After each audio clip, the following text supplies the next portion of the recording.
Welcome to Disaster Party Podcast. As always, this is Rob Stanio, joined by my co-host. Oh, whoa, daddy, it's your boy Andy Bivians. That's Bivins, for I am the one true whoa, daddy of Bivians. And C. There's no other podcast to be. There is no next of kin. Because tonight, we're on episode 47. Whoa, daddy. Whoa, Daddy.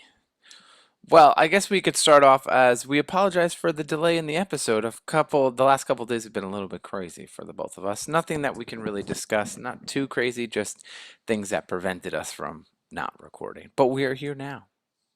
We're here with you. Yeah.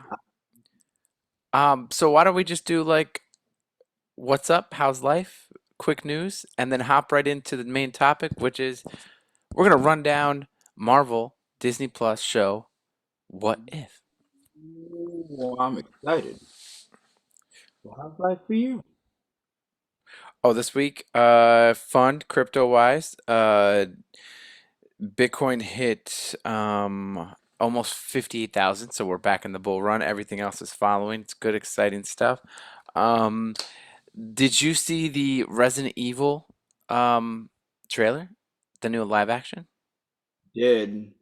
I'm excited. Looks so good. I can't wait. Looks so good. Um, it reminds me of Resident Evil 0 and Resident Evil 1. And there's that one scene when they're in the house and they look at the zombie and he kind of comes up and looks at them. Like Yep. that's in Resident Evil 1, I believe. So, pretty pumped for that one. It looks closer to the game than the other ones. People were really pissed off about Leon. Well, people are going to get pissed off because they don't know what they know. They don't know what they don't know, but they'll find out. I don't know. Looks good. Um, What else? Dude, Back for Blood came out yesterday. Yeah. Oh man. Is it Um, if you like if you no if you like Left 4 Dead, it's fun and it adds like a con like so the whole concept is like basically you're getting from point A to point B. Zombies are in between point A and point B. Um, but they added a card aspect, so you have like cards that like perk your character up. It'll give you like oh extra health, extra stamina, extra strength. I was one of the guys who starts with a machete, and I uh took a card that gave me 10% health every time I kill a zombie with the machete. So I was just running through, just chopping people, because every time I lost health, I was just recovering it. that's awesome. Yeah, so I was like, I ended up going down, not dying, because in the game, if you open certain locked doors or if you disturb like a horde of zombies, like they'll come at you all at once. And Yeah. I thought I was invincible, and I was like, I'll take on the horde by myself. And I guess too many hits, but it's fun so far. There's like an exploder zombie. There's just yeah, it's a lot of fun. I'm gonna play a little bit more later. Does it have the same like gameplay as like Left 4 Dead? Yeah, yeah, pretty much. Yeah. You can, you could just run through the level, make it real easy, or you can like explore, find things, and the more you explore, the more points you get, so you can level up and all that stuff. So, because That's dope. there's like cards that are per round, and then there's cards that are like permanent stamina boosts. Oh, okay. Yeah. So yeah, fun game. I'm excited to go play more. I need to play it. Yeah. I'm trying to So, think of what else happened this week. did you see the new trailer for Scream? I did. It looks cool. I watched it without sound because when I saw it last night, it was while I was in bed and I didn't want to wake anybody up. But without sound, it looked pretty cool. That's coming out in January, right? Yeah. Yeah, January 2022. Um I'm excited because they have the old characters mixed with the new characters. But apparently, the killer is New? this one scene where he sees Cindy and he goes, "It's an honor," and then he. Mm, So I'm excited. I'm excited. I didn't like the last one. the most recent one. Wasn't the biggest fan of that one, I can't but remember. this looks pretty good. This one looks good. I'm excited. Yeah. I'm trying to think. Did you see there's a Chucky TV show that just aired on Sci-Fi or USA? Yep. Um, I didn't watch it. I heard it was okay. I can't really see that being that good. Um, but maybe it will be because to me, Chucky is, this little the doll with the spirit, but he curses a lot and there's a lot of gore and like all that, and I'm not really sure how they could do that on a cable TV show. And it's sci-fi, so I'm sure they're gonna dumb down Chucky a lot. Yeah, but it's cool that they brought back the female character, his like love interest or wife or girlfriend or whatever. Jennifer Tilly. Yeah, but I don't understand. Again, maybe I have to watch it, but I know one movie she turns into the doll, Yep. and then like the most recent move, no, not the most recent movie with Aubrey Plaza. That was when it was like the robotic Chucky. The one Mhm. before that when the female character, you just said her name, or like the actress's name, she sends Chucky into like a psych ward, and then at the end of the movie she picks him up and she's human in both in that. So it's like I think, and wasn't there a whole movie that like she had a kid as a doll? So like Chucky. yeah, the seed of Chucky or whatever. So I don't I don't know the history of how she became human again, or if they're just ignoring that whole aspect of the movie. I honestly don't even think they ever explain that. Yeah. See, these are these are the things I like. I like things to make sense. I think she just was like, "Hey, I'm back. What's Word. up?" Um, I might catch. I might wait till the season's over and then catch it. Yeah, Yeah. Um, did you finish Squid Game? I did. The whole thing. I did. Um, we don't have an episode for the 31st yet. You want to? If we can't fill it with the guests that we're talking about, I think we should review it because I want to watch it again. It's that fucking good. If you haven't watched it, whoa. And completing it, Taylor was like, "Oh, did you realize this in episode 2? Oh, did you realize this in episode 3?" And I'm like, "No." And now I want to go back and see if I can realize some of the things as they go to where it ends up. I would. I would be down to review that. I Okay, don't know if cool. I'd watch it again necessarily, but I'd be down to review that. Okay, maybe we can. If any Disaster Party fans listening to this, if you've watched Squid Games and you want to jump on, uh, if we do it on the 31st or if we do it another day, because I think we have to review it no matter what. Um, hit us up and we'll have you on. If we have 4 people on to this, dude, they just announced that it is the most watched thing on Netflix of all time. Yeah, Netflix has been around for a while, and for this show only came out in September this year. It hasn't even been out for like a month yet, and it's the most watched thing on Netflix. you know that the creator tried to make it like 12 years earlier, and it was the shittiest concept ever, and no one was going to pay for it. No one was ever going to buy it or watch it. And now it's the most watched thing ever, and people are already like, "Can you give us season 2 already?" Even though it just came out. Right? Oh man. Yeah, But that ended. apparently, he was really stressed, like directing it or whatever. He lost 6 teeth due to stress. Yeah, That's good. yeah. I'm trying to think of what other news that has come out. uh, AEW, see this Friday. yes, stat card. So there's no Dynamite this week. It's on or on Wednesday. It's gonna be on Saturday. But on Friday night they're doing Rampage, and SmackDown is doing a 30-minute overrun. So SmackDown's gonna be 2.5 hours, and they're saying that they did that to kind of take away the viewership from Rampage. But then AEW snapped back and was like, you know what we're gonna do because you guys are fucking annoying. They're doing a buy-in show on like BR Live I'm sure it will be on Facebook and all that other stuff, YouTube and all that other stuff. But there's two matches. It's Bobby Fish versus Lee something, Lee Johnson maybe. And then it is Daniel Bryan versus Suzuki, New Japan's Suzuki. That'd be awesome. That is like a dream match upon a dream match upon a dream match. That'd be awesome. And then you have CM Punk wrestling on Rampage. Then you have the Inner Circle versus the Men of the Year with a UFC fighter. Forgot what the name is. Um, So Los Santos. I think so. Um, and then there's another match on there, but that's crazy. That's crazy. I'm excited. It's gonna be awesome. Yeah, I'm pumped for that. That card. It SmackDown's probably gonna be stacked too. They haven't announced anything for SmackDown of what I anything that of notice because I don't know if you saw Raw on Monday, but that shit was bad.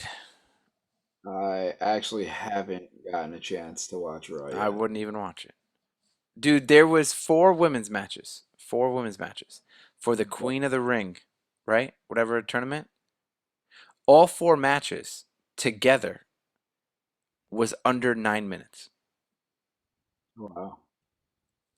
Four matches total under 9 minutes. When the King of the Ring tournament, so the female of the ring or the Queen of the Ring, is a tournament based off of wrestling, and the matches are barely 2 minutes each. Hmm. Exactly. Not worth watching. Not worth watching. But I'll all right. still watch. It. Do you? I'll I still don't. watch it. I don't watch Raw anymore. Basically, I if I'm home, I'll check it out or clips or I'll listen to things. But um, any other news that we are missing or I'm not thinking of? So what's currently pissing me off? Oh, I'll figure it out. DC has their own DC universe. Oh, that's right. There's Comic Con this week. there Comic Con was. You went to Comic Con. good. Comic Con was all Um, fun. Um, there's a lot of vendors that weren't there, or at least when I went, weren't there. I heard. They normally have a giant DC spot that's out by the courtyard. That was now a beer garden. Nice. Wasn't complaining, because beer, but I would have liked a DC spot somewhere. Felt more anime-ish, and Okay. you got to like Artist Alley, then you had like a lot more of the like DC comics and stuff. I met the artist of John Stewart's Green Lantern for N- DC, nice. which was dope. Who stopped me, which was awesome.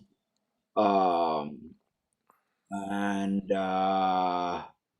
So DC is rolling out this DC fandom thing. So I don't know if anybody has been on it before. It's like a 12-hour deal, but it's like an online virtual thing where they show you like the new comics that are coming out. They'll show you the new movies, the exclusive trailers, video gameplay. They announced, I think last year or 2 years ago, they announced the Suicide Squad game that was coming out. Where they're pretty much fighting Superman. They showed you the first look at the Batman with Twilight guy as Batman. Mm. This year, DC partnered with Palm something, and pretty much DC is offering their very own NFT to anybody who has signed up for DC fandom.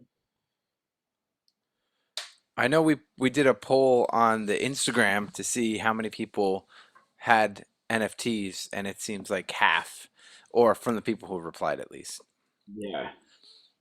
So I'm currently back in line for the fourth time trying to get my free NFT from DC because the login isn't the same as the other login for DC. So now I'm trying to figure this out.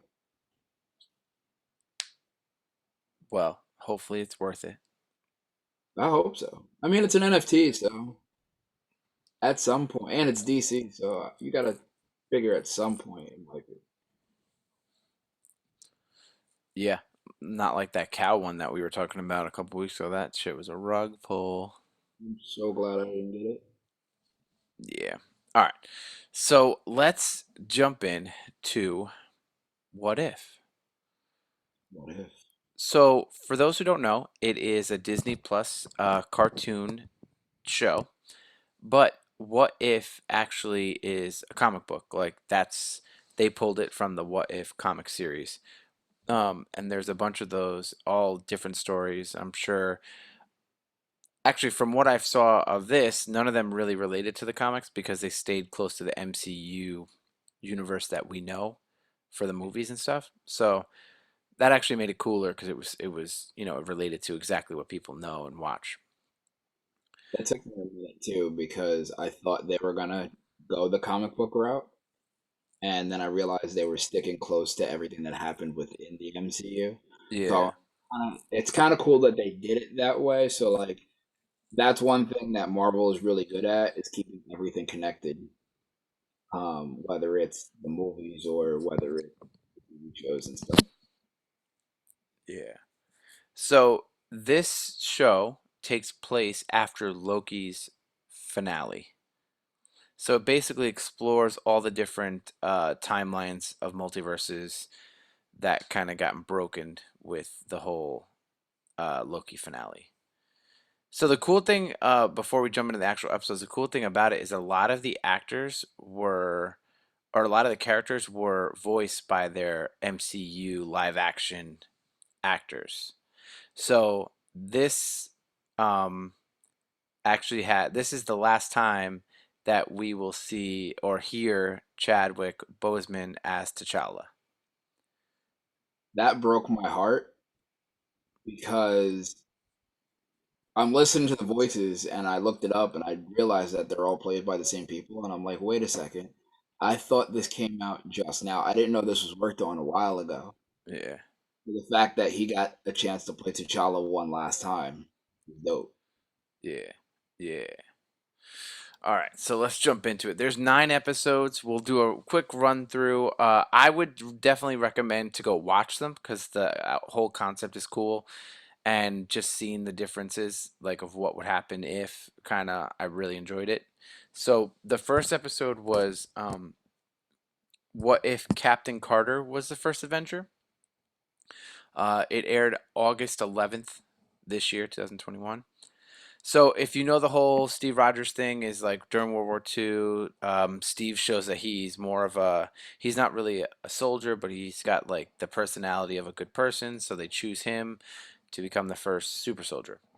Um, in this one, uh, wow, Steve Rogers gets hurt on his way to go into the machine, and instead, wow, Captain Carter or Peggy Carter jumps into the machine and she gets the serum instead. So she ends up being the enhanced one, so she becomes Captain Carter instead of Steve Rogers, Captain America. I thought it was kind of cool how they did it with everything. They're kind of like, we don't want to run this program, and then a whole war breaks out. Yeah, You try to steal the serum to get away, and she comes out looking like like she She Hulk. grew like 2 feet.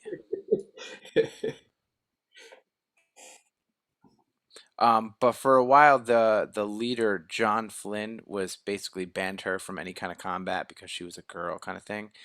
But to the point that Hydra gets the Tesseract, kind of like the same thing as Captain America movie. Um, they basically she gets her shield just like Captain America. So Tony Stark's dad uses the Tesseract to create a weaponized armor suit that actually Steve Rogers uses. So now the Iron Man suit was created earlier, unlike in the live action MCU. So Steve Rogers, who's normally Captain America, becomes the first Iron Man, and they call it the Hydra Stomper, and it's basically the first form of Iron Man. So the one that you see in Iron Man 1 is pretty much the suit that you see in this one. And it's kind of dope. Yeah. Like it looks like a Hulk Buster. Mhm. So basically, it shows like how, even though the roles were reversed and like Steve Rogers now Iron Man and Peggy is now Captain America, you could see how their relationship still stays intact, like they still love each other kind of thing, similar to, the Captain America story. So it shows them go through many battles and all that stuff. And then one time, basically, Steve falls off the Hydra train and he goes missing. Carter and the Allies try to find him when they infiltrate a Hydra base to see Red Skull using the Tesseract, and he's opening a portal, and it summons this like squid monster thing. So that the squid monster thing kills Red Skull. Um, Basically, Steve Rogers comes. He comes back. They all try to close it, and Carter basically jumps through the portal at like to push the monster back into the portal, and she ends up like in the future to again similar to the whole how Captain America's frozen and he ends up in the present day. In this sense, she goes to the portal and ends up in present day. And the if you remember in the first Avengers movie, when Loki comes to the port through the Tesseract, and he's right in front of Nick Fury and like Hawkeye, it's basically Captain Carter who ends up in that exact spot. So she's pretty much stuck in the Tesseract this entire time, right? They made it seem that way, yeah, or like a different dimension or whatever dimension was in that. Yeah. Yeah. And that's how episode 1 ends. So basically it's basically the Captain America First Avenger movie in a half an hour ish, but with Peggy the as Captain America, and instead of getting frozen, um, she goes through the portal, but ends up in present day. And she still misses out on that dance. Yep. You just can't catch a break. No, no. All right. So the next episode, episode 2, is what if T'Challa became Star Lord? August 18th, it was released. So 1988, similar to when the Ravengers picked up Peter Quill. The Ravengers are at Earth, and they mistakenly take T'Challa instead from Wakanda instead of Peter Quill. So then, 20 years later, T'Challa has become the famous intergalactic mercenary Star Lord, similar to Peter Quill, but has been convinced by the Ravenger leader that Yondu that Wakanda was destroyed. So Yondu told T'Challa that Wakanda was destroyed, his parents were dead, and all this other stuff. And yeah, so there's a Kingpin, and he's at the some headquarters. They offer him the Power Stone. T'Challa looks for the embers, but he finds Wakandan spacecraft. So basically, they go to what's his face in Guardians of the Galaxy. They go to the same place where the Keeper is, where he has all the people. So they go there. He finds a Wakandan spacecraft. He sees a message. They were looking for him this whole time. Um, Nebula seems to portray the Ravagers um, who are captured, but this is another ruse. So it's like basically back and forth. It shows um, like his whole team and how he's close to all these people. This is a cool one because there's a lot of like inner dialogue stuff. Um, but basically, T'Challa, they defeat the bad guy, and he ends up returning home. They figure out that his dad's still alive, all happy, happy. And at the end, right, they show where Peter Quill is, and he's working as a Dairy Queen janitor. and you see Ego, who is his dad, who's in Guardian of the Galaxy 2, comes down to then get Peter. So Peter's not with the Guardians, and he in this one it's kind of cool because like now he's gonna take over what his father was gonna get to do originally. He doesn't have the influence of the Guardians or anybody else or any of the other influences that he had. So could he become the next Ego? Well, they play this up later on, if you remember. That's true. Yeah. So, um, yeah. So this was a cool episode, but again, you have to go back and kind of see the inner dialogue between the Ravengers and T'Challa, and then the whole, emotional aspect of him, finding his family and returning to Wakanda and stuff like that. And it was crazy because like he still had like you noticed underneath like the jacket, he still had the Black Panther medallion on. Hmm. Like for me, it was hard to watch it. All I kept thinking of was that's still Black Panther, but it's not. Pretty much. Yeah, Um, this next episode I thought was one of my favorites, minus the zombie one. This is what if the world lost its mightiest heroes. So, do you remember in what was Iron Man 1, Iron Man 2, they started to recruit the Avengers? yes, So basically, at the point in Iron Man 2 when they're at the diner and Iron Man's like his stuff is all getting fucked up and his chest piece is hurting his body, um, Nick Fury and Natasha or Black Widow basically say, "Hey, we found something that can help you," and Black Widow injects Tony Stark with something that was supposed to help him. It ends up killing him. In the same scene of Thor 1, I believe, when he goes to get his hammer, and you see Hawkeye watching him from up, and he like pulls, but he never actually shoots. He never actually lets go of his arrow. In this, Hawkeye accidentally shoots and kills Thor uh, before dying himself. After he shoots Thor with an arrow, Thor dies. He gets put in jail, and then Hawkeye is either killed or dies in jail. But we'll find out later. Bruce Banner in the Hulk scene where he's at the school and he's on that like bridge and then he jumps through, and that's from the Hulk movie. It's the same thing there, but this time he becomes Hulk and ends up exploding, just like growing too big to the point that he explodes. So he's dead. So now Tony Stark's dead, Hawkeye's dead, Thor's dead, Hulk's dead.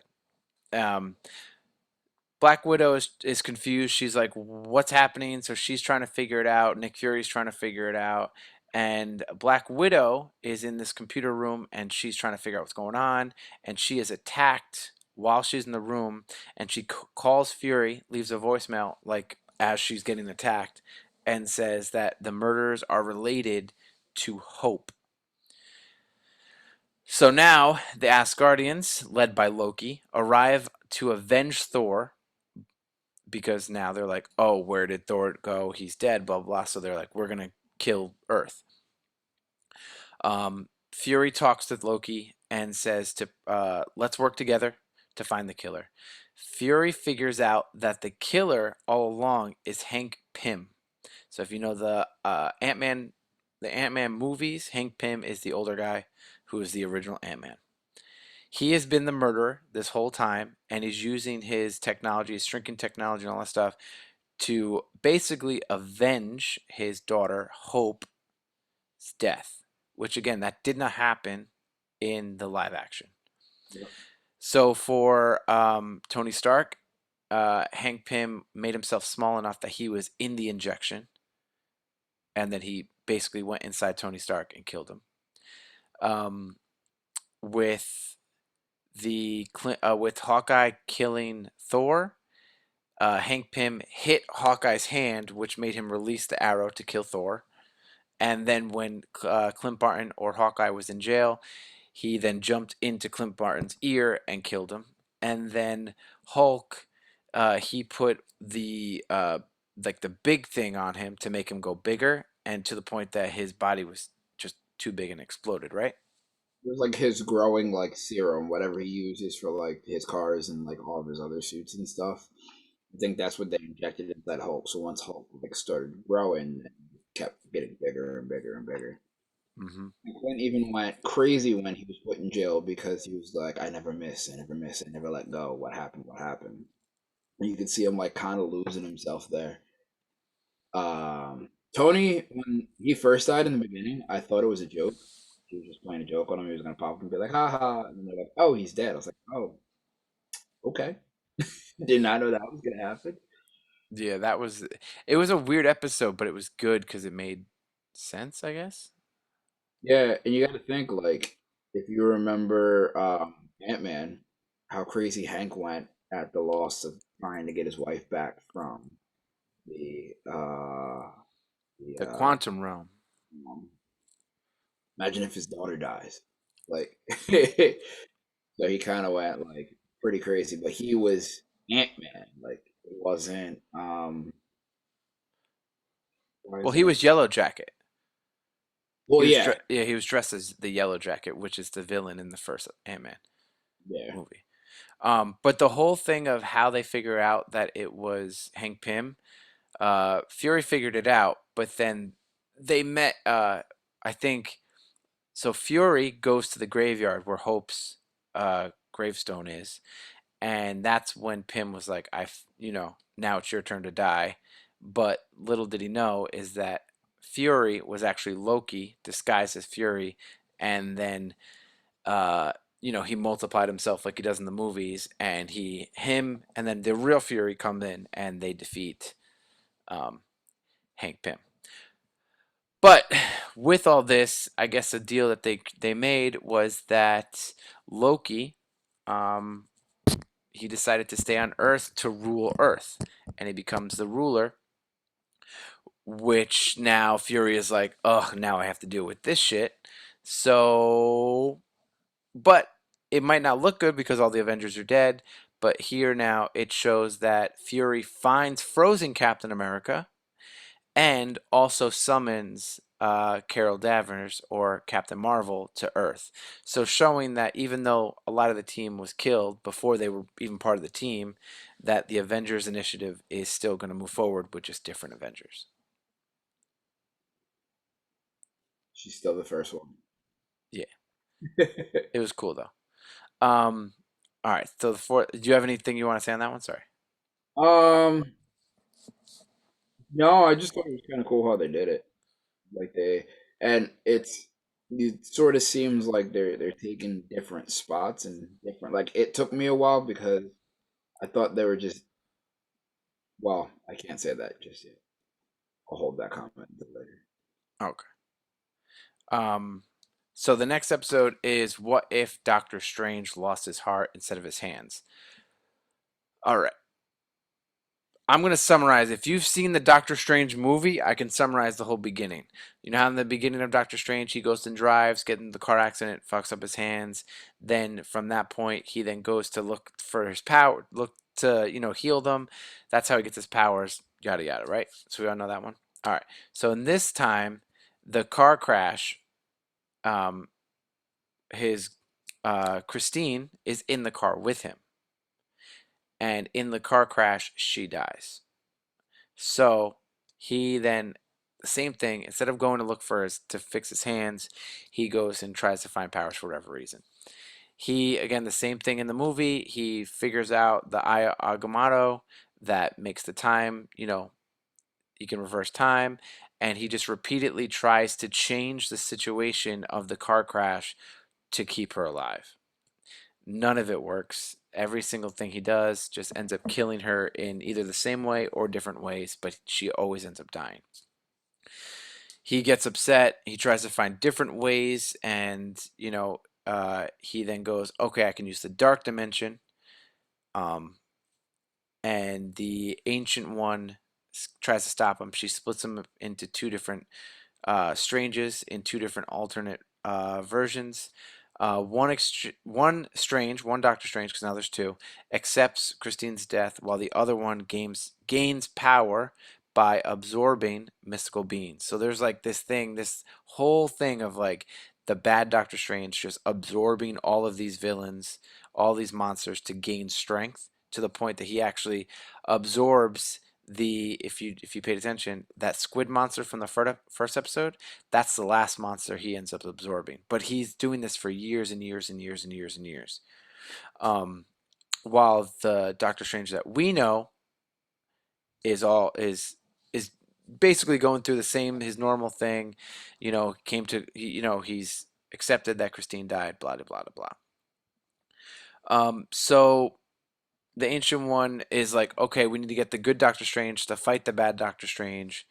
Um, they end up fighting, and yeah, the evil Doctor Strange ends up overpowering the good Doctor Strange, absorbing him. So now they're both in the same body, and uses his power as so he's taken the power from all these different monsters, and he's taken the power of the good Doctor Strange, and now he's finally strong enough to resurrect Christine.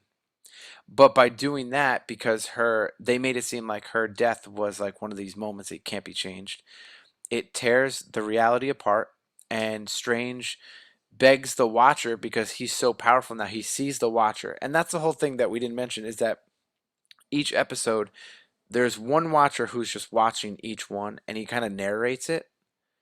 And as of right now, no one knows he's there, and he's just kind of like a background player. But in this point, the stronger Strange, or Strange Supreme, begs the Watcher to help, but he refuses to intervene because that's his whole purpose: is he can't intervene, he can only watch. Um, Christine ends up disintegrating, and the universe collapses, leaving Strange to just grieve alone. In like, uh,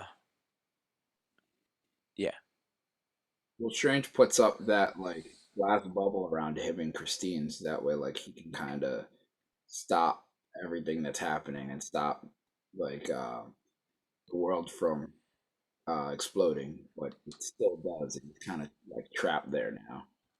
It's yeah, out. There's no place to go. Um, it was crazy seeing him like change different, like how he tried to save her. Like first it was the car, then he's like, "Let's not drive." Then they went to like they got takeout. Still died, and then he's like, "I'll drive, or you can drive," and then they still got hit by the car from behind. And that octopus is the first one that he actually tries to devour the powers of, and the octopus like beats his ass. And he comes back, it's like a dragon, a hawk, um, and a bunch of other things. And you see him like his body turned into all these different forms as like he's devouring all of them. Um, yeah, it was pretty interesting. yeah. It was a fun episode. That was a fun episode. This one, number five, my favorite episode. I'm a zombie person. Um, so number five is What If Zombies? So in the quantum realm, Hank. So basically, now we're going back to Ant-Man 2. So Hank Pym finds his wife Janet in the quantum realm, but this time she's infected with quantum virus, which is the zombie virus. She returns to Earth and causes a zombie apocalypse. 2 weeks later, a group of survivors. So we have Bruce Banner, Hope or Wasp, Peter Parker, Spider Man, Winter Soldier, uh, Oki. I forgot how do you say that? Oki. Oh, It's she's from Wakanda. Sharon okay. Carter, Happy Hogan, and Kurt. Kurt. Kurt. They learn that there's a potential cure at Camp Lehigh. So this is just like every other zombie movie. Someone's always like, "Oh, there's a cure, or there's a safe haven or something," and then this group's always trying to go find it. So that's basically the same thing. Um, So they go into a train station. They end up losing Hogan, uh, Carter, and Hope to different zombie attacks. The Hogan one was pretty cool. He got bit, and then Agent Carter is kind of she got pinned. She got because Clint Barton or Hawkeye, the zombie Hawkeye shot her in the arm, so she couldn't reach for a gun, and then she ended up what she ended up getting. They lost her to Captain America, no? Yeah. So they're on the train, and a zombified Captain America comes on the train, and he bites Carter, and then Carter turns into a zombie, and then Hope, Wasp, turns small as Carter tries to eat her, goes into her body, grows big, and explodes to make her explode. But in that process, I guess she got cut or something. So Wasp is unfortunately turned into a zombie. They get to the location where they need to go, and Hope is like, just leave me be, leave me be. She turns into giant wasp and allows the rest of them to make it through. She then ends up changing, turning into a zombie. They get into the location, which is where the cure is supposed to be. Little did they find out is that it's like a, what do you want, like a factory or a big building where Vision is, and his Mind Stone can reverse the virus, um, amplified by a cured Scott Lang.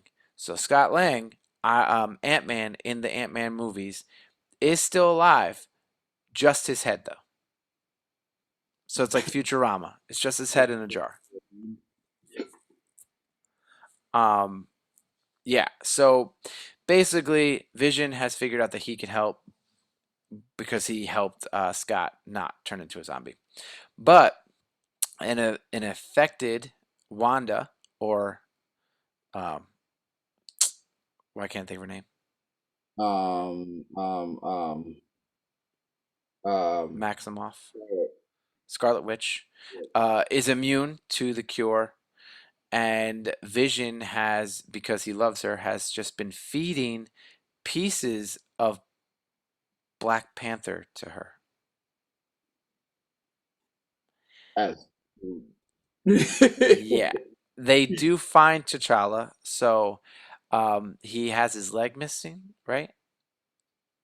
yeah, Um, so Scarlet Witch breaks free and kills Kirk.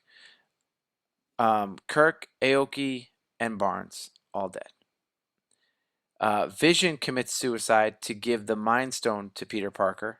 Banner transforms into the Hulk and sacrifices himself to fight Scarlet Witch amongst all these zombies, allowing the remaining survivors, which I think as of right now is Spider Man, T'Challa, uh, Scott Lang's head.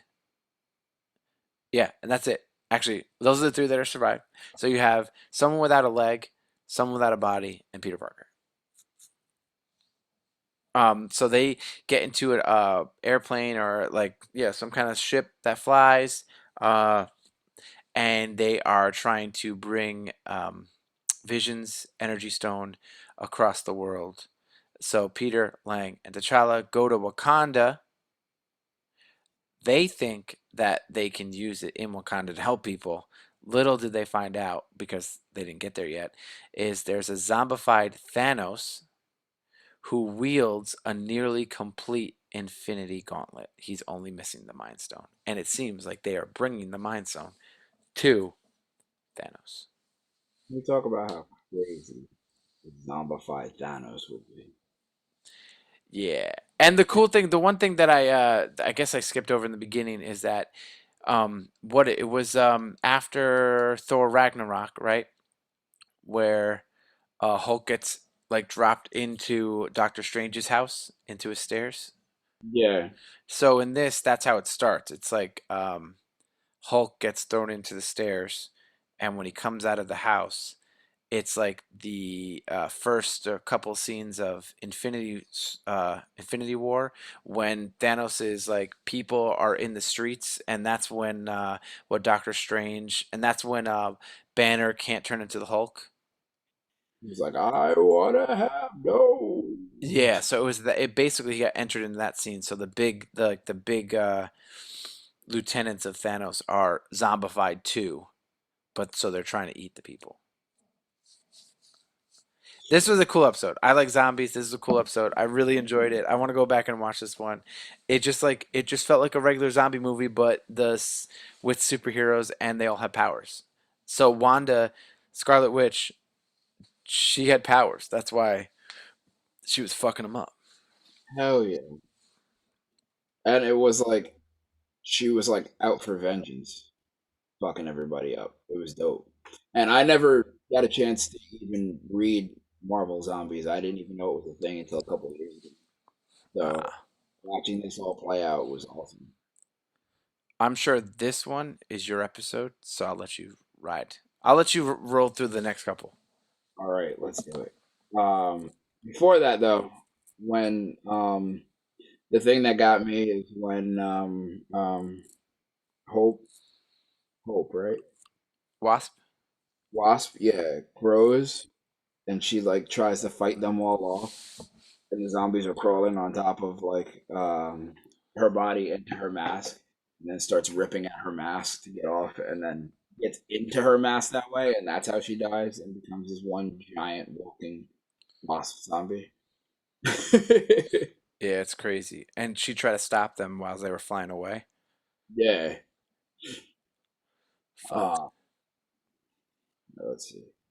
So the next one.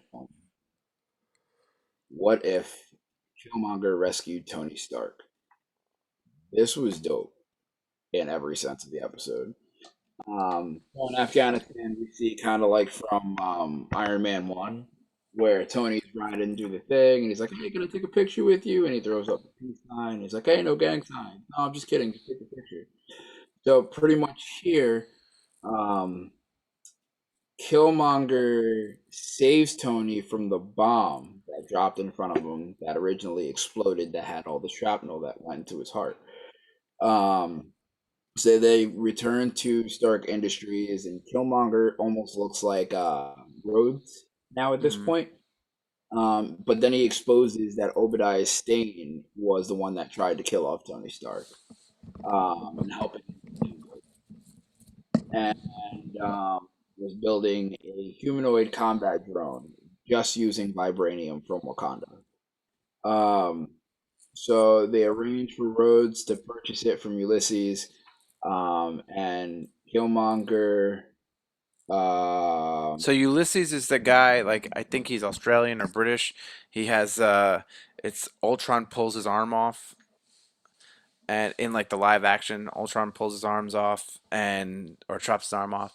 And then in Black Panther, Killmonger kills him when they're running to the airplane. yeah, yeah. When he was like, when he that was like his key to get back into Wakanda, so that way Mm. he could get a one-on-one with T'Challa. Um, but Claw pretty much leaks it out that he has this meeting because he wants to kind of lure out T'Challa, so that way he can kill T'Challa and Rhodes, um, staging it as if they killed each other. Stark confronts Killmonger, but Killmonger kills him to make it look like it was a Wakanda attack. Pretty much, Killmonger is kind of orchestrating all of this to make it look like both places are fighting against each other. It's not like it's not him. Um, so Killmonger then kills Claw and then reunites with his relatives in Wakanda. And he sends the drones to attack Wakanda, but Killmonger helps the Wakandans defeat them. Killmonger is the one who sent them in there, but then fights alongside. So that way he's like he's the big. He's like the hero. He basically convinced them that Tony. No, but you skipped a big part though. Oh, and he sends the drones to No, at this point, so T'Challa and Rhodes get killed by Killmonger when they went to go get the more of the vibranium. And then when Killmonger came back, Tony Stark realized that Killmonger was the bad guy, and he started sending the drones at Killmonger, like the big drones that they've been working on, and Killmonger was able to survive, and then he kills Tony Stark. Yes. And then it makes it look like a Wakandan attack, even though it was Killmonger. Then, when Killmonger ends up back at Wakanda, he convinces his family that this was a Tony Stark thing and that the robots listened to him, blah, blah, blah, even though he's dead. And even though Killmonger sent them, and yeah. So then when the robots came in, they got through the shields and the robots, died, which is what Killmonger said. But then all of a sudden the robots came back to life and all of the Wakandans had to fight them and they defeated them. And because Killmonger pretended that he was the one that helped them in the first place, they make him the new Black Panther. And as the United States prepares for another attack, um, to Wakanda's, T'Challa's sister visits Pepper Potts, who is, Tony Stark's wife, and they're both suspicious of Killmonger, and they propose an alliance to expose the truth. And that's how that episode ends. So basically, Killmonger, like you said, orchestrates all of this stuff, gets a whole bunch of people who can get in his way killed, to get on the good side of the Wakandans, to get the Black Panther mantle, to then just start basically another war between the United States and Wakanda. Well, because he wants to still liberate his people. Yep. And then Pepper Potts and Suri figure out what's going on, and they were like, "All right, we gotta figure this shit out." But then that's Facts. where it ends. I like that episode. Yeah, that was a good episode. I think that the zombies and the all the heroes dying were so far three of my favorite out of the Yeah. six so far. So we're on. We got three more. This one, I feel like we can run through this one really quick. This one's not. There's nothing really there. Pretty much. Yeah, I agree. This episode It's wasn't great. yeah. Um, so after this one was called "What If Thor Was an Only Child?" So after defeating the Frost Giants, Odin discovers the infant, which we all know is Loki. But instead of keeping him as his own, he returns him to the Frost Giant Lefay. And Odin's only son Thor has become a boisterous, party-loving prince. And while Odin is asleep and his mother Freya is away, Thor travels to Earth and he hosts this giant, large party. So it's kind of completely different from the Thor that we've seen in the MCU. He's got aliens from all different universes. He has Jane Foster there, Darcy, um, and as Thor and Jane start pretty much growing closer to each other. Jane and Darcy thought that Thor's arrival was a giant alien attack, so they pretty much contact Shield, being like, "We're under attack." So Director Mary Hill summons Carl Danvers to pretty much end the destruction because Thor is throwing this giant party and just pretty much like fucking up all of Earth. Um, so Danvers is unable to defeat Thor, and without executing her full power. But if she executes her full power, she's going to blow up the entire Earth. Um, so pretty much what happens is Jane Foster contacts Heimdall, which contacts Thor's mom, and Jane tells mommy on Thor. And she comes back down, or she contacts Thor and was like, "Oh, you're studying? All right, I'm gonna come to Earth and like we're gonna figure this out." Um, Hill pretty much is ready to throw a nuclear strike at Thor to kind of stop him and kind of like end him. Um, but once the mom comes down and gets everything, back into to order, so to speak. Like Thor gets the helps of everybody who was at the party to kind of clean up and make it look like he was actually like away on a study retreat. Um, Thor then later asks Foster out on a date, but is interrupted by the army drone led by Ultron, who is in Vision's body and possesses all six Infinity Stones. We now have an Ultron Vision with Thanos' gauntlet, Hmm. and that's how the episode ends. So yeah, this was basically just like spoiled ass Thor going to Earth to throw a party, getting in trouble. Then they try to get him to stop with Miss Marvel, and then his mom ends up stopping him. But in this, there was one funny thing is that the duck, I forgot what his name is. He's a space duck. Howard the Duck. He ends up marrying Darcy Lewis. They get drunk and they get married, so that's kind of funny. But they have like all the characters from like Guardian of the Galaxy all here. They have a bunch of the characters that were in Thor Ragnarok. So it's just a cool seeing all the characters. Um, but yeah, this episode, the only thing that was really that important with this episode was Ultron showing up at the end. But yeah. I I thought it was pretty cool. It was a different way to see Thor in a different light. Plus, you get to see a frost giant looking Though, Loki, oh yeah, yeah. size Loki. And then it was funny when Jane tried to call Thor on the phone, and Loki's like, "Oh, is this the girl that you were talking to? Oh, you want to put Thor on the phone? Hold on." And then he drops Thor's phone from like Oh yeah. in the air, and it breaks. He's like, "Oh, oops." Again, we're just running through it. There, we're not going into every single detail, but I would recommend to go back and watch these episodes. So this next two episodes of the finale, it's like part one, part two. This kind of gets crazy. Um, so eight, what if Ultron won? So we all know in the Avengers Age of Ultron, Ultron is making Vision's body in the machine, and the Avengers end up stopping him. So this is basically if the Avengers did not stop him from making Vision's body complete. So what happens is that Vision's body is complete. Ultron goes into Vision's body, so Vision's not a good guy. He launches a nuclear holocaust, killing like most, if not all, of humanity, um, because that was his whole thing anyway. He's just gonna kill everybody. So Thanos appears just like in the MCU, but Ultron in Vision's body kills Thanos very quickly.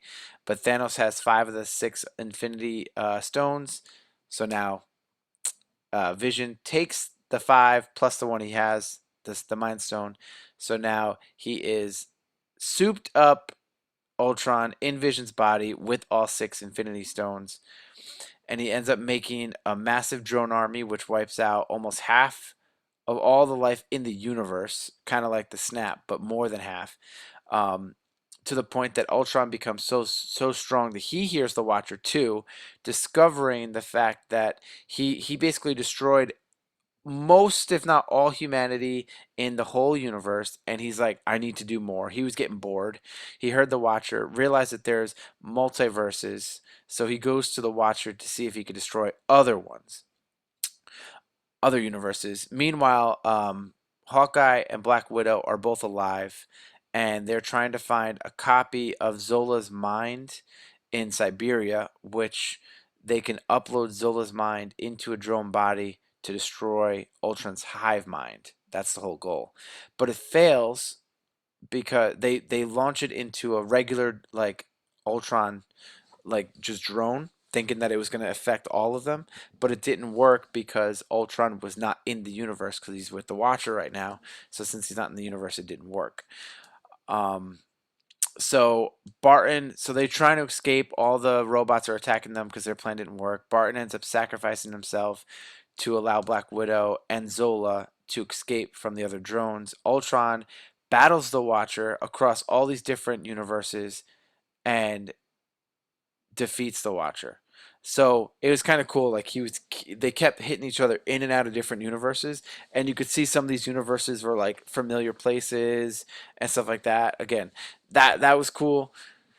Um, so it was a cool battle between the Watcher and Ultron, and the Watcher ends up losing. The Watcher flees. He runs away to the bad Doctor Strange, who is in the Collapse universe, and asks him for help, while Ultron is planning on how to conquer all the multiverses. So this one was really interesting for a couple of reasons. Um, After Ultron pretty much gets bored, you see this is the first time where the Watcher is like, I want to interject. I want to help them find the mind disc. Um, and Clint like pulls it out, but then he's like, "Ah, this is pointless." It puts it back, and he's like, "You fool! It's right here. I want to help you, but I can't help you because I'm the Watcher, and if I help you, Yeah, it'll screw everything up." And then when Ultron is battling the Watcher, and he hits him. If you've seen WandaVision, it starts changing like it did when Wanda was having a breakdown. Like the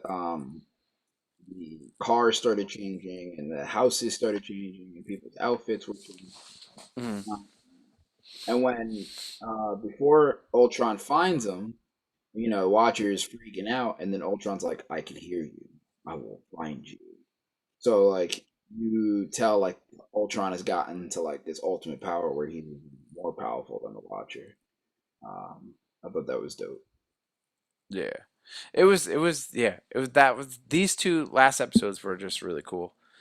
All right, so then this last episode is called "What If the Watcher Broke His Oath?" So, like you just said, the Watcher, his oath is to not interfere, but I think at this point he finally realizes he has to interfere. So the episode starts with the Watcher recruiting, and it shows a little scene of him recruiting each person. He recruits Strange Supreme, which is the evil Doctor Strange, Captain Carter, Star Lord, T'Challa, Party Thor, Black Panther, Killmonger. So pretty much all the characters that we've seen already, and then a Gamora variant who killed Thanos. Yeah, At this point, I was like, did I miss an episode? I went back, did not see anything. Later, did I find out that this episode with Gamora, who I guess in the episode she kills Thanos, this was cut from this season, and it's going to be, I think, the first or second episode of season two. no, But I was so confused of like how she played a role, because a yeah, lot of the stuff that she did played a big role. yeah, So, all right. So basically, they go into a bar. It's like a universal. It's like a bar in a multiverse. It keeps them safe. They talk about the plan, and they yeah, so they end up going to this planet or this universe without any people, and they're talking about the plan more. And Thor shoots some lightning and attracts Ultron there, and they weren't really ready. So, T'Challa steals the Soul Stone from Ultron. Strange teleports a bunch of zombie hordes on top of Ultron while Thor was throwing his hammer and Doctor Strange was multiplying the hammer to like keep hitting Ultron. But before all that, the evil Doctor Strange put like a shield spell on all of the heroes because Ultron's so strong he would kill him in one hit. So he put this like shield on all of them. But when Doctor Strange brought all the zombie hordes, Ultron falls to the ground, ends up killing all the zombies. But then Maximoff, who is a zombie, um, starts fighting him, and she actually overpowers Ultron. Then the team goes to Ultron's home universe, meeting Natasha. So this is the universe that, uh, my goodness, Hawkeye just sacrificed himself, and it seems that Black Widow's the only person that is still alive. And she's kind of like, "What are you guys doing here?" Ultron follows, restarting the battle, where Gamora, her Infinity Crusher. Okay, this is something that I didn't explain because the episode was missing. Is like this machine that crushes the Infinity Stones to make them, not work. And her Crusher device fails to destroy the Infinity Stone as they were from a different universe. So the Infinity Stones that this Ultron has are not the same Infinity Stones that I guess the Thanos had in the universe that Gamora killed that Thanos. Carter helps Black Widow shoot Ultron with an arrow. So basically, um, it showed that Captain Carter and Black Widow had a relationship. They were close to each other in her universe, and Captain Carter was like, "Hey, you don't know me because you're from a different universe," but she kind of told her some stuff from her past. So then this Black Widow was like, "All right, we're good." They run up a building, and you see basically Black Widow is shooting an arrow at Ultron while Peggy Carter is like distracting him from above. And what Black Widow takes a motorcycle off a ramp and then shoots. And the arrow is containing Zola's mind, and Zola wipes Ultron's mind and takes over Vision or Ultron's body. And they think it's all good. Like they think they won. Killmonger, though, again, this is what he does in this series. He steals the Infinity Stones for himself, and he kind of becomes like the new, I guess, like Thanos kind of like strong guy for a hot second. But Zola takes over Vision's body, and they fight over the stones. Um, so you're like, oh shit, this battle is not over yet. But Strange and the Watcher seal Killmonger and Zola in a pocket dimension in which the evil Doctor Strange agrees to watch over. The Watcher returns each of the heroes, so Strange, Carter, T'Challa, Gamora, Thor, to their respective universes, and Black Widow is refusing to go back to hers because she's the only human left. So, the Watcher brings her to a universe in which um, it seems that Black Widow is dead in. So they bring her there, and she helps the Avengers defeat Loki. A lot to unpack there. So Strange goes into his universe with the pocket universe. Carter go back into her universe. We'll get back to her. T'Challa, so Star Lord T'Challa ends up going back, and it shows that Ego is trying to like take the God part out of Peter Quill in the Dairy Queen, and it shows T'Challa save him, and that Peter Quill then goes on the adventure with T'Challa, so he kind of becomes like Star Lord B. Yeah, Gamora, again, we don't really know what happened with that. Thor, we don't really know what happened with that. But so at this point, everyone's back to where they need to go, and there's a mid-credit scene in which Carter, in her universe, and her Black Widow discover the Hydra Stomper, which was on this ship, and there it says that there's somebody inside, implying that Steve Rogers, 70 years, because again, this is 70 years, Steve Rogers might still be alive in the original Hydra Stomper, but that's how the show ends. So this episode was wild. There was a lot of fighting action, like the heroes, and at one point Ultron's like, um, "I need to kill Doctor Strange because he's the one that's keeping you guys alive," and just the fight scenes and all that other stuff. It was a good time. it was crazy. I thought it was cool that well, actually, let me first say this. When I first started off, I thought it was just a bunch of different episodes, like explaining a bunch of different stories. I didn't know that they were all connected and they were all for different universes. I thought that was kind of cool. And moving forward, there's so much that they can do because they used everything from the MCU that they can put into the movies going forward. This is how they can bring back Tony Stark as Iron Man. This is how they can bring back Black Widow because as they said in the end, I'm returning to an era where they lost their widow. Hmm. And even Tony Stark goes, "I know you're not my widow," but or either Tony Stark or Captain America, I forget which one says it. They're like, "I know you're not my widow, but I know you're here to help." Hmm. It switches from a different scene. So it could be how we get maybe both Captain Carter and Captain America maybe in an MCU fight at the same time. Well, there's rumors that Captain Carter Mm. and the evil Doctor Strange are going to be in the live action MCU. Because you got to think, they've already casted Peggy Carter because she was in the Avengers movie. She had her own TV show on ABC. So she's already in the mix. Yeah. There's rumors that in Spider-Man No Way Home, or is that the new one? Yeah, No Way Home. Mhm. Um, that the Doctor Strange that is in the trailer is actually the bad Doctor Strange Oh, because that's the way he talks. Like he's like, "Oh, just call me Steven" or something like that, you know? yeah. And you could see Wong going like, "Do not do that. Do not do that." And the Doctor Strange that we know would have never done that because he had the ability in Endgame to see like I saw these different scenarios and this is the only one that would work. Like why would he use his powers to just wipe everyone's memory to you know what I'm saying? Like it just Yeah. seems like it does play a role and that would be cool. And the fact that also the widow that got put into the universe when her widow is gone, that could be the current MCU universe, but it just in this show it wasn't live action, and that could be a way that you get Black Widow back. And now that the lawsuit or whatever the whole disagreement with Scarlett Johansson and Disney was resolved, and she just got her home movie, and the movie did well, that's a way to bring her right back, and it makes sense. You know, it's funny. Two things actually. One, what you said about Doctor Strange, I never caught until now.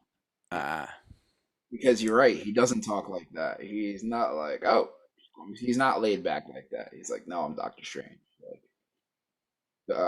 especially when he meets Peter for the first time, it's like, oh, I'm Doctor Strange. Like, oh, we're using gimmick names. Oh, okay, I'm Spider Man. yeah, um, and then, oh, I just almost went into Spider Man spoiler theory that I was gonna say earlier, but anyway. And then the second one, I haven't finished it fully yet. I am halfway through, but I started falling asleep, so I turned it off. Um, but I had just had this conversation with Matt and Jess about how um oh Natasha's father says that he fought Captain America or he fought alongside Captain America and he mentions a date. But the date that he mentions is the date where Steve Rogers should have been frozen in ice. But if you remember at the end of Endgame, he goes back to live his life out with Peggy Carter. yeah. So if the what if happened, then maybe we do get Captain Carter and Captain America fighting alongside each other,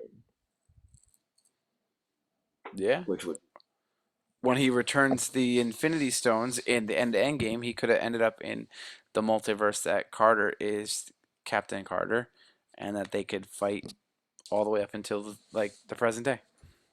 because you got to think about it. If he goes back, even though the multiverse has been split, so nothing's the same, but everything is still on there, like doubled up. Yeah. He could have originally went back to his Peggy, but his Peggy was Captain Carter instead. Which is the same person. She just had superpowers. Yeah. Yeah. So, yeah, it's super interesting the whole concept of it and the fact that like they could change so many things and like bring back characters and like again like you said they could easily just go, "Oh, we're taking this Tony Stark from this other universe and putting it into the live action universe and they're Robert Downey Jr.'s back." Like they could do all these different things now that make sense or they could even do like, "Oh, here's this Tony Stark that's not Robert Downey Jr. in a different universe and this universe needs a Tony Stark and then it's Tony Stark, just a different looking Tony Stark, and it would make sense to be put back into our universe. So you know what I just had a thought of as well too? And they could do the same thing with Black Panther too. My You're in my mind are connected right now. They go, right? This would be dope. I don't think they're gonna do this, but this would be dope. They use the what if footage of Killmonger killing T'Challa, Uh right? huh. then they use the same animation what if footage of Killmonger walking out of the room, but then the animation slowly turns into live action. And now Killmonger is still alive and the new Black Panther, and Shuri is fighting for the mantle, or they just keep Killmonger as Black Panther for Black Panther 2. If he wasn't such a bad person, I'd be, yeah, that's a good idea. But he was so bad in this show that he did all these fucked up things that I don't think people would like that. I mean, but he takes the mantle though. Like somebody has to have the mantle of Black Panther, and they have to have a reason or a way to get into that. I'm curious on how they're going to play it out. That's for sure. I'm excited. Yeah. But yeah, that was what if. I mean, we just did a rundown, quick rundown. If you have, we did have one of our Instagram followers said that it was entertaining. We asked for feedback because guys, if you follow us, remember to like, share, rate, review, comment, and subscribe, and follow us on all our social media platforms. We do polls and questions and feedback and all this stuff. And let me just get to it. Our follower Mags Rambling What up, Mags? said that it was an entertaining series. So, but that's it for what if. What we have upcoming next, we have our Halloween Forever review coming up. Then the week after that, we are doing top five, top 10 with Sean M. Brent horror movies. Horror movies. So that's gonna be fun. And then the week after that, we possibly have the guest, or we'll do Squid Game. But again, you could get updates and stuff like that on our social media platforms. So again, remember to like, share, rate, review, comment, and subscribe. I think that's it, Andy. I think so. All right. Well, thank you for listening. As always, give us a 5-star rating on Apple Podcasts or any other podcast app that you listen to. We appreciate the feedback. We appreciate the love. We appreciate the likes, the support, and all of that. My name is Rob Cedeno, Well, Daddy, my name's Andy Vivians. and we are out. Bye.